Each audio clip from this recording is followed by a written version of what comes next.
Hello everybody, welcome back to the channel. So today we are continuing with my Read Aloud series where I read aloud the entire Twilight saga, and we are continuing with Life and Death Twilight Reimagined by Stephenie Meyer, and we are going to be continuing the story with chapter 12, which is called Balancing. But before we begin the reading, I just have to make the quick disclaimer that I do not own any of the text being presented here, nor am I trying to present any of the text as my own. This is all simply a read aloud that I'm doing on the channel for entertainment purposes, and it's all in fair use. And again, this is Life and Death by Stephenie Meyer. Chapter 12, Balancing. "Bonnie!" Charlie called as soon as he got out of his car. I turned toward the house, motioning to Jules for her to follow as I ducked under the porch. I heard Charlie greeting her loudly behind me. "I'm going to pretend I didn't see you behind the wheel, young lady. We get permits early on the res," Jules said while I unlocked the door and flicked on the porch light. Charlie laughed. "Sure you do. I have to get around somehow." I recognized Bonnie's deep voice easily, despite the years. The sound of it made me feel suddenly younger, just a child. I went inside, leaving the door open behind me and turning on lights before I hung up my jacket. Then I stood in the door, watching anxiously as Charlie and Jules helped Bonnie out of the car and into her wheelchair. I backed out of the way as the three of them hurried in, shaking off the rain. "This is a surprise," Charlie was saying. "It's been too long," Bonnie answered. "I hope it's not a bad time." Her dark eyes flashed up to me again, their expression unreadable. "Nah, it's great. I hope you can stay for the game," Jules grinned. "I think that's the plan. Our TV broke last week." Bonnie made a face at her daughter. "And, of course, Jules was eager to see Beau again," she added. Jules returned the scowl. "Are you hungry?" I asked, turning toward the kitchen. Bonnie's searching gaze made me uncomfortable. "Nah, we just ate before we came," Jules answered. "How about you, Charlie?" I called over my shoulder as I escaped around the corner. "Sure," he replied, his voice moving in the direction of the front room and the TV. I could hear Bonnie's chair follow. The grilled cheese sandwiches were in the frying pan, and I was slicing up a tomato when I sensed someone behind me. "So how are things?" Jules asked. "Pretty good," I smiled. Her enthusiasm was hard to resist. "How about you? Did you finish your car?" "No," she frowned. "I still need parts. We borrowed that one." She pointed with her thumb in the direction of the front yard. "Sorry, I haven't seen any." "What was it you were looking for?" "Master cylinder," she grinned. "Is something wrong with the truck?" she added suddenly. "No." "Oh, I just wondered because you weren't driving it." I stared down at the frying pan, pulling up the edge of a sandwich to check on the bottom side. "I got a ride from a friend." "Nice ride." Jules' voice was admiring. "I didn't recognize the driver, though. I thought I knew most of the kids around here." I nodded non-committally, keeping my eyes down as I flipped sandwiches. "My mom seemed to know her from somewhere." "Jules, could you hand me some plates? They're in the cupboard over the sink." "Sure." She got the plates in silence. I hoped she would let it drop now. "So, who was it?" she asked, setting 2 plates on the counter next to me. I sighed in defeat. "Edith Cullen." To my surprise, she laughed. I glanced down at her. She looked a little embarrassed. "Guess that explains it then," she said. "I wondered why my mom was acting so strange." I faked an innocent expression. "That's right. She doesn't like the Cullens. Superstitious old bat," Jules muttered under her breath. "You don't think she'd say anything to Charlie?" I couldn't help asking, the words coming out in a low rush. Jules stared at me for a minute, and I couldn't read the expression in her dark eyes. "I doubt it," she finally answered. "I think Charlie chewed her out pretty good last time. They haven't spoken much since. Tonight is sort of a reunion, I think. I don't think she'd bring it up again." "Oh," I said, trying to sound like it didn't matter much to me either way. I stayed in the front room after I carried the food out to Charlie, pretending to watch the game while chatting absently with Jules. Mostly I was listening to the adults' conversation, watching for any sign that Bonnie was about to rat me out, trying to think of ways to stop her if she started. It was a long night. I had a lot of homework that was going undone, but I was afraid to leave Bonnie alone with Charlie. Finally, the game ended. "Are you and your friends coming back to the beach soon?" Jules asked as she pushed her mother over the lip of the threshold.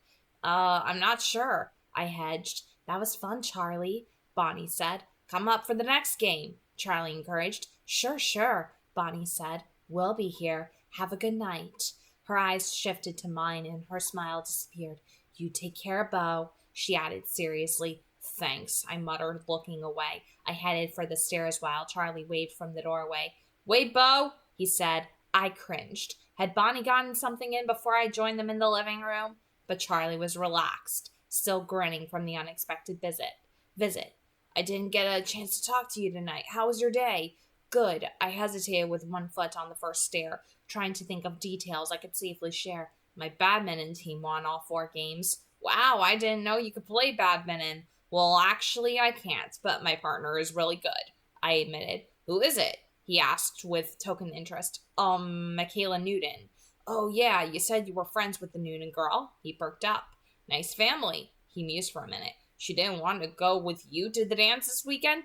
Dad, I groaned. She's kind of dating my friend Jeremy. Besides, you know I can't dance. Oh, yeah, he muttered. Then he smiled at me apologetically. So I guess it's good you'll be home Saturday. I've made plans to go fishing with the guys from the station. The weather is supposed to be real warm, but if you wanted to put your trip off till someone could go with you, I'd stay home. I know I leave you here alone too much. Dad, you're doing a great job, I said, hoping my relief didn't show. I've never minded being alone. I'm too much like you. I grinned at him and he smiled his crinkly-eyed smile. I slept better that night, too tired to dream again. When I woke to the pearl gray morning, I felt almost high. My mood was so optimistic. The tense evening with Bonnie and Jules seemed harmless enough now. I decided to forget it completely. I caught myself whistling while I was yanking a comb through my hair, and later again as I hurtled down the stairs. Charlie noticed. You're cheerful this morning, he commented over breakfast. I shrugged. It's Friday. I hurried so I would be ready to go the second Charlie left. I had my bag packed, shoes on, teeth brushed, but even though I rushed to the door as soon as I was sure Charlie would be out of sight, Edith was faster. She was waiting, windows down, engine off. I didn't hesitate this time as I climbed into the passenger seat. She flourished her dimples, and my chest did its mini heart attack thing. I couldn't imagine anything more beautiful, human, goddess, or angel. There was nothing about her that could be improved upon. How did you sleep? She asked. I wondered if she knew just how irresistible her voice was, if she made it that way on purpose. Fine. How was your night? Pleasant. Can I ask what you did? No, she grinned. Today is still mine. She wanted to know about people today, more about my mom, her hobbies, what we'd done in our free time together, and then the one grandmother I'd known, my few school friends, and then I was going red in patches when she asked about girls I dated. I was relieved that I never really dated anyone, so that particular conversation couldn't last long. She seemed surprised at my lack of romantic history. So you never met anyone you wanted? She asked in a serious tone that made me wonder what she was thinking about. Not in Phoenix. Her lips pressed together into a thin line. We were in the cafeteria at this point. The day had sped by in the pattern that was rapidly becoming routine. I took advantage of her brief pause to take a bite of my sandwich. I should have let you drive yourself today, she said suddenly. I swallowed. Why? I'm leaving with Archie after lunch. Oh, I blinked, disappointed. That's okay. It's not that far of a walk. She frowned at me impatiently. I'm not going to make you walk home. We'll go get your truck and leave it here for you. I don't have my key with me. I sighed. I really don't mind walking. What I minded was losing my time with her. She shook her head. Your truck will be here, and the key will be in the ignition, unless you're afraid someone might steal it. She laughed at the thought. Okay, I agreed. I was pretty sure my key was in the pocket of a pair of jeans I wore Wednesday, under a pile of clothes in the laundry room. Even if she broke into my house or whatever she was planning, she'd never find it. She seemed to feel the challenge in my consent. She smirked, overconfident. So where are you going? I asked as casually as I could manage. Hunting, she answered grimly. If we're going to be alone together tomorrow, I'm going to take whatever precautions I can. Her face was suddenly sad and pleading. You can always cancel, you know. I looked down, afraid of the persuasive power of her eyes. I would not let her talk me out of our day alone, no matter how real the danger might be. It doesn't matter, I repeated in my head. No, I whispered, glancing back at her face. I can't. Perhaps you're right, she murmured. Her eyes almost seemed to darken in color as I watched. I changed the subject. What time tomorrow? I asked, already depressed by the thought of her leaving now. That depends. It's a Saturday. Don't you want to sleep in? She offered. No, I answered too fast, and she grinned. Same time as usual, then? I nodded. Where should I pick you up? I'll come to your place also as usual. It doesn't help with the Charlie situation if an unexplained Volvo is left in the driveway. Her smile was superior now. I wasn't intending to bring a car. How? She cut me off. Don't worry about it. I'll be there, no car. No chance that Charlie will see anything out of the ordinary. Her voice turned hard. And then, if you don't come home, it will be a complete mystery, won't it? Guess so, I said, shrugging. Maybe I'll get on the news and everything. She scowled at me and I ignored it, chewing another bite of my lunch. When her face finally relaxed, though she still didn't look happy, I asked, What are you hunting tonight? Whatever we find in the park. We aren't going far.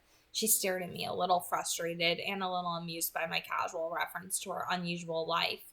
Why are you going with Archie? Didn't you say he was being annoying? She frowned. He's still the most supportive. And the rest of them? I asked hesitantly, not sure I really wanted to know. What are they? Her brow puckered. Incredulous, for the most part. I glanced toward them. They sat staring off in different directions, exactly the same as the first time I'd seen them. Only now, there were just the four of them. Their perfect bronze-haired sister was mine for this hour at least.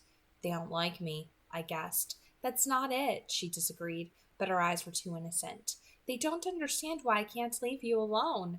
I frowned. Me either, she smiled. You're not like anyone I've ever known, Beau. You fascinate me. Part of me was sure she was making fun of me. The part that couldn't escape the fact that I was the most boring person I knew.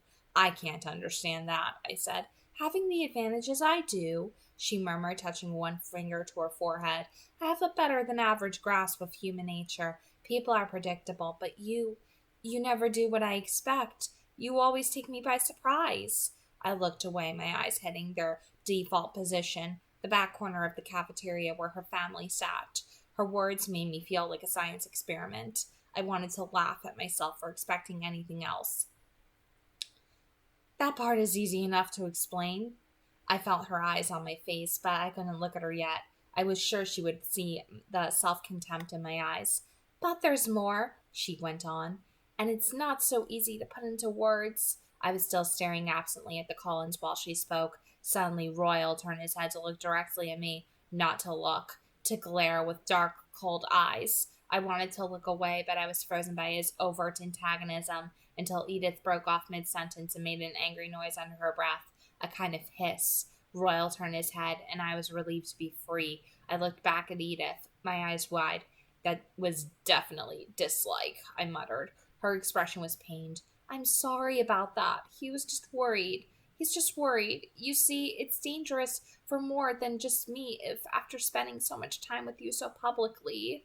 She looked down. If this ends badly, she dropped her head into her hands, obviously in anguish. I wanted to comfort her somehow, to tell her that nothing bad would ever happen to her, but I didn't know the right words. Automatically, I reached out to place my hand lightly against her elbow. She was wearing just a long-sleeve t-shirt, and the cold soaked through to my hand immediately. She didn't move, and as I sat there, I slowly realized that what she'd said should frighten me. I waited for that fear to come, but all I could feel was an ache for her pain. She still had her face in her hands. I tried to speak in a normal voice. And you have to leave now?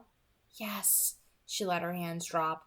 I kept my hand against her forearm. She looked at the place where we were connected and she sighed. Suddenly her mood shifted and she grinned. It's probably for the best. We still have 15 minutes of that wretched movie left to endure in biology. I don't think I can take any more. I jumped, yanking my hand back. Archie, taller than I thought. His hair just a shadow of dark stubble against his scalp. His eyes dark as ink, was suddenly standing behind Edith's shoulder. Edith greeted him without looking away from me.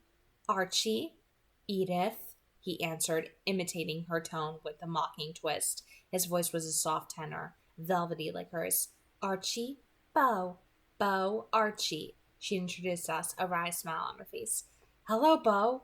His eyes glittered like black diamonds, but his smile was friendly. It's nice to finally meet you. Just the latest stress on the finally. Edith flashed a dark look at him. It was not hard for me to believe that Archie was a vampire, standing 2 feet away from me. With dark, hungry eyes, I felt a bead of sweat roll down the back of my neck. Hey, Archie, are you ready? He asked her. Her voice was cold. Nearly. I'll meet you at the car. He left without another word. The way he moved was so fluid, so sinuous. It made me think of dancers again, though it wasn't really that human. I swallowed. Should I say have fun, or is that the wrong sentiment? Have fun works as well as anything. She grinned. Have fun then. I tried to sound enthusiastic, but of course she wasn't fooled. I'll try, and you try to be safe, please. I sighed. Safe and forks. What a challenge. Her jaw tightened. For you, it is a challenge. Promise. I promise to try to be safe, I recited. I was meaning to deal with the laundry. Or is that too hazardous a task? I mean, I could fall in or something. Her eyes narrowed. Okay, I'll do my best. She stood and I rose too. I'll see you tomorrow, I sighed. She smiled a wistful smile. Seems like a long time to you, doesn't it? I nodded gloomily. I'll be there in the morning, she promised. And then she walked to my side, touched the back of my hand lightly, and turned to walk away. I stared after her until she was gone.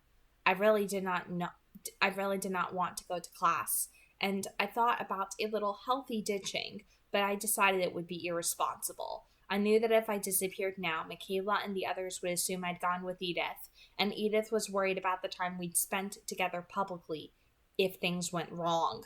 I wasn't going to think about what that would mean or how painful it might be.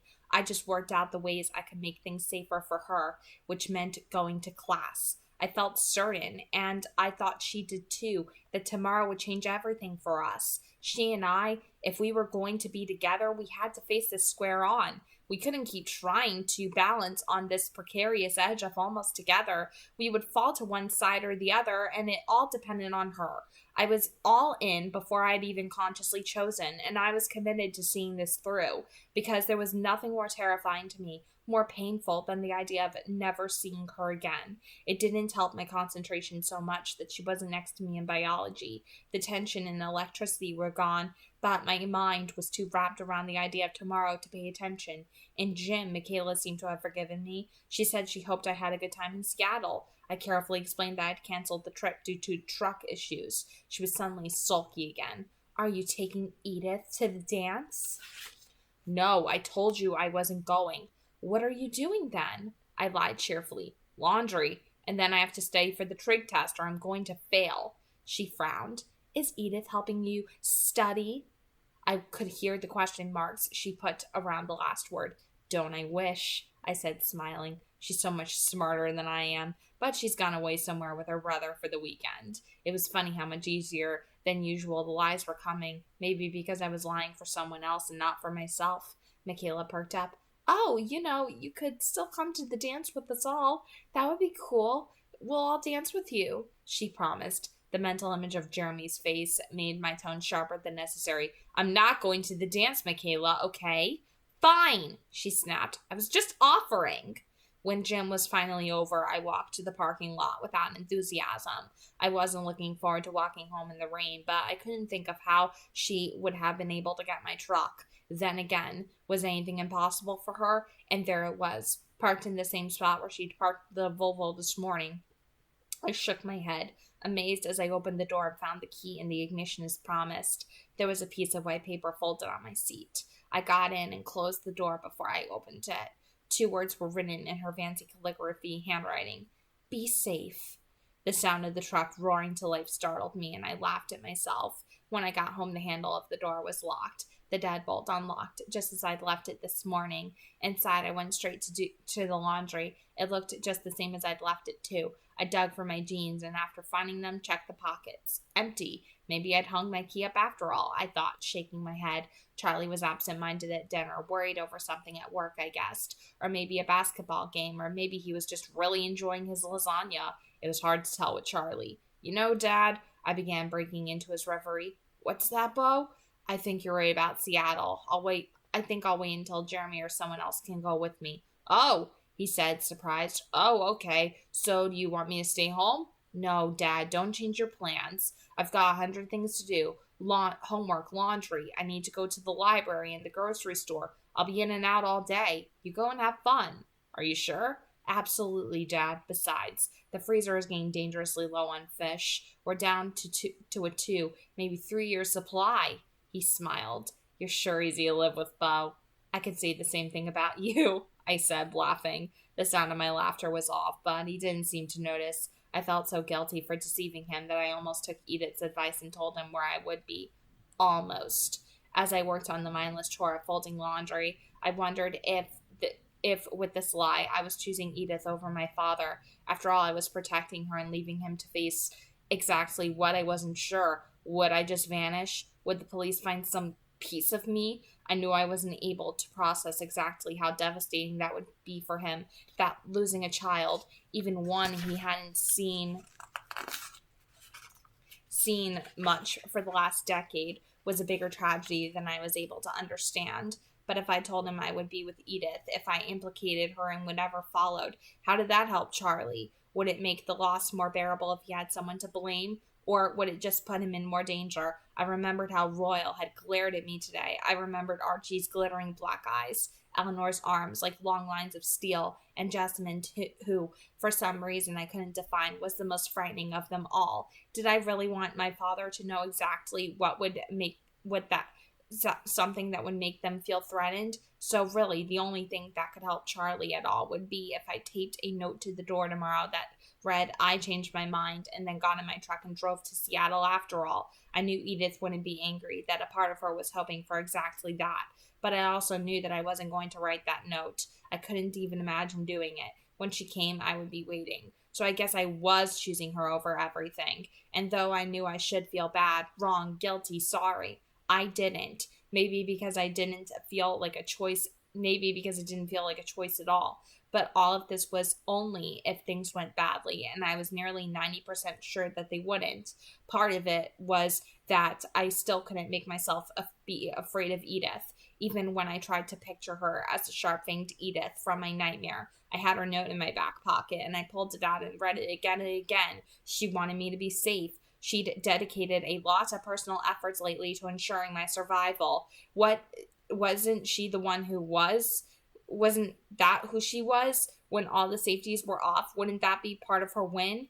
The laundry wasn't the best job for keeping my mind busy. As much as I tried to focus on Edith, I knew the one I loved. I couldn't help picturing that ending badly what ending badly might look like, might feel like. I'd seen enough horror flicks to have some preconceived notions, and it didn't look like the very worst way to go. Most of the victims just seemed to sort of limp and out of it while they were drained. But then I remembered what Edith had said about bears, and I guessed that the realities of vampire attacks were not much like the Hollywood version. But it was Edith. I was relieved when it was late enough to be acceptable for bedtime. I knew I would never get to sleep with all this crazy in my head, so I did something I'd never done before. I deliberately took unnecessary cold medicine, the kind that knocked me out for a good 8 hours. I knew it was not the most responsible choice, but tomorrow would be complicated enough without me being loopy from sleep deprivation on top of everything else. While I waited for the drugs to kick in, I listened to Phil's CD again. The familiar screaming was oddly comforting, and somewhere in the middle of it, I drifted off.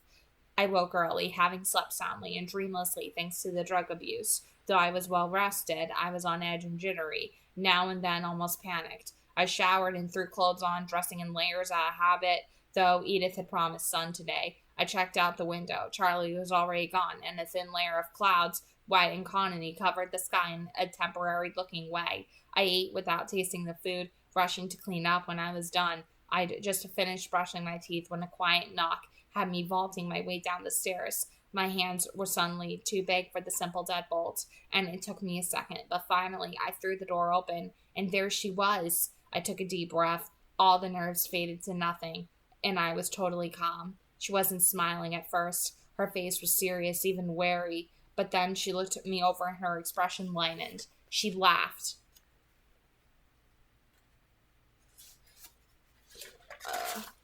Good morning.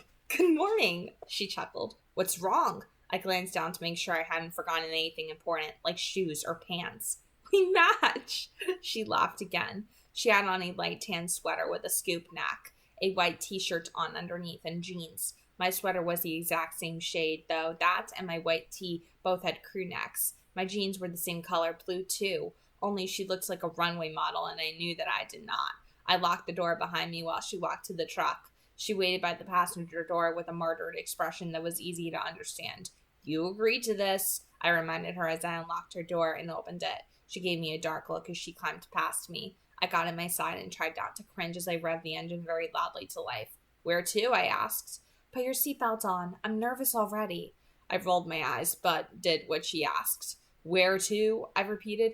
Take the 101 north. It was surprisingly difficult to concentrate on the road while feeling her eyes on my face. I compensated by driving more carefully than usual through the still sleeping town. Were you planning to make it out of Forks before nightfall? This truck is old enough to be your Volvo's grandfather. Have a little respect. We were soon out of the town limits, despite her pessimism. Thick underbrush and dense forest replaced the lawns and houses. Turn right on the 110, she instructed just as I was about to ask. I obeyed silently. Now we drive until the pavement ends. I could hear a smile in her voice, but I was too afraid of driving off the road and proving her right to look over and be sure. And what's there at the pavement's end? I wondered. A trail. We're hiking? Is that a problem? No. I tried to make the lie sound confident. But if she thought my truck was slow, don't worry, it's only 5 miles or so. We're in no hurry. 5 miles, I didn't answer, so that she wouldn't hear the panic in my voice. How far I had hiked last Saturday? A mile? And how many times did I manage to trip in that distance? This was going to be humiliating. We drove in silence for a while. I was imagining what her expression would look like the 20th time I face planted. What are you thinking? She asked impatiently after a few minutes. I lied again, just wondering where we're going. It's a place I like to go when the weather is nice. We both glanced out the windows at the thinning clouds. Charlie said it would be warm today. And did you tell Charlie what you were up to? She asked. Nope. But you probably said something to Jeremy about me driving you to Seattle, she said thoughtfully. No, I didn't. No one knows you're with me? Angrily now. That depends. I assume you told Archie? That's very helpful, Beau, she snapped. I pretended I didn't hear that. Is it the weather? Seasonal affective disorder? Has Forks made you so depressed? Is it the weather? Seasonal affective disorder? Has Forks made you so depressed you're actually suicidal? You said it might cause problems for you, us being together publicly, so you're worried about the trouble it might cause me if you didn't come home? Her voice was a mix of ice and acid. I nodded, keeping my eyes on the road. She muttered something under her breath, the words flowing so quickly that I couldn't understand them. It was silent for the rest of the drive. I could feel the waves of fury and disapproval rolling off her, and I couldn't think of the right way to apologize when I wasn't sorry. The road ended at a small wooden marker. I could see the thin foot trail stretching away into the forest. I parked on the narrow shoulder and stepped out, not sure what to do because she was angry and I didn't have driving as an excuse not to look at her anymore. It was warm now, warmer than it had been in Forks since the day I'd arrived, almost muggy under the thin clouds. I yanked off my sweater and tossed it into the cab, glad I'd worn the t-shirt, especially with 5 miles of hiking ahead of me. I heard her door slam and looked over to see that she'd removed her sweater too and twisted her hair into another messy bun. All she had on was a thin tank top. She was facing away from me, staring into the forest, and I could see the delicate shapes of her shoulder blades, almost like furrowed winds under her pale skin. Her arms were so thin, it was hard to believe they contained the strength that I knew was in them. This way, she said, glancing over her shoulder at me. Still annoyed, she started walking into the dark forest directly to the east of the truck. The trail? I asked, trying to hide the panic in my voice as I hurried around the front of the truck to catch up to her. I said there was a trail at the end of the road, not that we were taking it. No trail, really? I won't let you get lost. She turned then with a mocking half smile, and I couldn't breathe. I'd never seen so much of her skin, her pale arms, her slim shoulders, the fragile-looking twigs of her collarbones, the vulnerable hollows above them, the swan-like column of her neck, the gentle swell of her breasts. Don't stare, and the ribs I could nearly count under the thin cotton. She was too perfect, I realized with a crushing wave of despair. There was no way this goddess could ever belong to me. She stared at me, shocked by my tortured expression. Do you want to go home? She asked quietly, a different pain than mine saturating her voice. No. I walked forward till I was close beside her, anxious not to waste 1 second of the obviously numbered hours I had with her. What's wrong? She asked, her voice still soft. I'm not a fast hiker, I answered dully. You'll have to be very patient. I can be patient if I make a great effort. She smiled, holding my gaze, trying to pull me out of my suddenly gloom mood. I tried to smile back, but I could feel that the smile was less than convincing. She searched my face. I'll take you home, she promised, but I couldn't tell if the promise was unconditional or restricted to an immediate departure. Obviously, she thought it was fear of my impending demise that had me upset, and I was glad that I was the one person whose mind she couldn't hear. If you want me to hack 5 miles through the jungle before sundown, you'd better start leading the way, I said bitterly. Her eyebrows pulled together as she tried to understand my tone and expression. She gave up after a moment and led the way into the forest. It wasn't as hard as I'd been afraid it would be. The way was mostly flat, and she seemed content to go at my pace. Twice I tripped over roots, but each time her hand shot out and stayed my elbow before I could fall. When she touched me, her heart thudded. My heart thudded and stuttered like usual. I saw her expression the second time that happened, and I was suddenly sure she could hear it. I tried to keep from looking at her. Every time I did, her beauty filled me with the same sadness. Mostly we walked in silence. Occasionally, she would ask a random question that she hadn't gotten to in the last 2 days of interrogation. She asked about birthdays, grade school teachers, childhood pets, and I had to admit that after killing 3 fish in a row, I'd given up on the practice. She laughed at that louder than usual, the bell like echoes bouncing back to me from the trees. The hike took me most of the morning, but she never seemed impatient. The forest spread out around us in a labyrinth of identical trees, and I started to get nervous that we wouldn't be able to find our way out again. She was perfectly at ease in the green maze, never showing any doubt about our direction. After several hours, the green light that filtered down through the canopy brightened into yellow. The day had turned sunny, just as promised. For the first time since we'd started, I felt excitement again. Are we there yet? I asked. She smiled at the change in my mood. Nearly. Do you see the clearer light ahead? I stared into the thick forest. Should I? Time to visit the Maybe it is a bit too soon. Maybe it is a bit soon for your eyes. Time to visit the optometrist. I sighed and she grinned. And then after another 100 yards, I could definitely see a brighter spot in the trees ahead. A glow that was yellow-white instead of yellow-green. I picked up the pace and she let me lead now, following noiselessly. I reached the edge of the pool of light and stepped through the last fringe of ferns into the most beautifully full place I had ever seen. The meadow was small, perfectly round, and filled with wildflowers, violet, yellow, and white. Somewhere nearby I could hear the liquid rush of a stream. The sun was directly overhead, filling the circle with a haze of buttery sunshine. I walked slowly forward through the soft grass, swaying flowers, and warm gilded air. After that first minute of awe, I turned, wanting to share this with her, but she wasn't behind me where I thought she'd be. I spun around, searching for her, suddenly anxious. Finally, I found her, still under the dense shade of the canopy at the edge of the hollow, watching me with cautious eyes, and I remembered why we were here, the mystery of Edith and the sun, which she'd promised to solve for me today. I took a step back, my hand stretched out toward her. Her eyes were wary, reluctant. Oddly, it reminded me of stage fright. I smiled encouragingly and started walking back to her. She held up a warning hand, and I stopped, rocking back onto my heels. Edith took a deep breath, closed her eyes, then stepped out into the bright glare of the midday sun. Okay, so obviously with this chapter, it's pretty much the same as it was in Twilight, but with a few differences. Like, I noticed here Beau bringing up, like, the possibilities of Edith and her safety and everything, and, like, is he choosing Edith over his own, like, biological family, his father and his mother at this point? Is there something wrong with that in particular, you know? that's just something that always comes to his mind, but also on the forefront of his mind is always worrying about her safety. Like, he worries about her being safe rather than himself, because even though he knows that she's immortal, even though he knows that she's physically strong and perfectly capable of, taking care of herself, there's still that, like, that tendency that he has as a man, as a teenage boy, to want to take care of her and to make sure that she is safe and protected just as much as she feels this need to protect him all the time.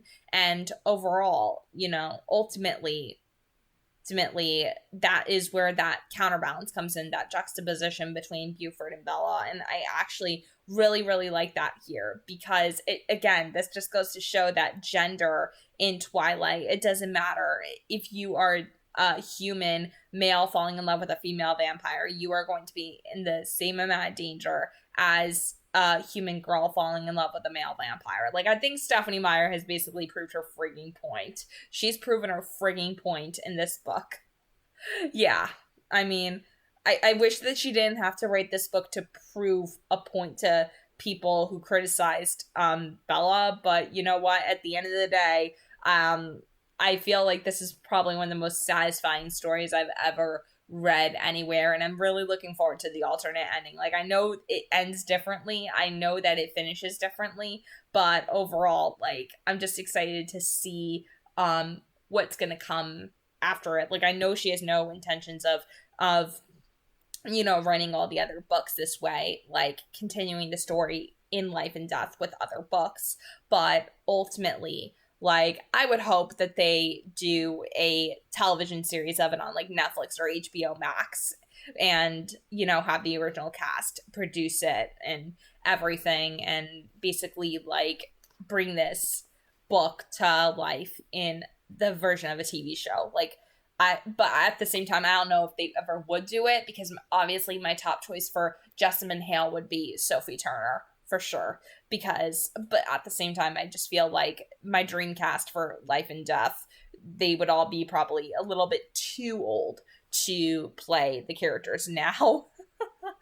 But anyway, those are basically my thoughts on this. My thoughts on this are basically the same as they were when I read Twilight, when I read Midnight Sun, because it mirrors everything so closely. I feel like my thoughts and my opinions on everything are going to be basically the same, but with a few minor exceptions, such as my study into Beau's character and how he is so different, as well as, like, Edith and her differences and her being, a girl at the end of the day. So overall, I just hope that you guys enjoyed the reading. God bless, happy viewing, and if you happen to be brand new, be sure to subscribe to the channel, and if you enjoyed the video, comment down below, and also be sure to leave a like on the video. See ya!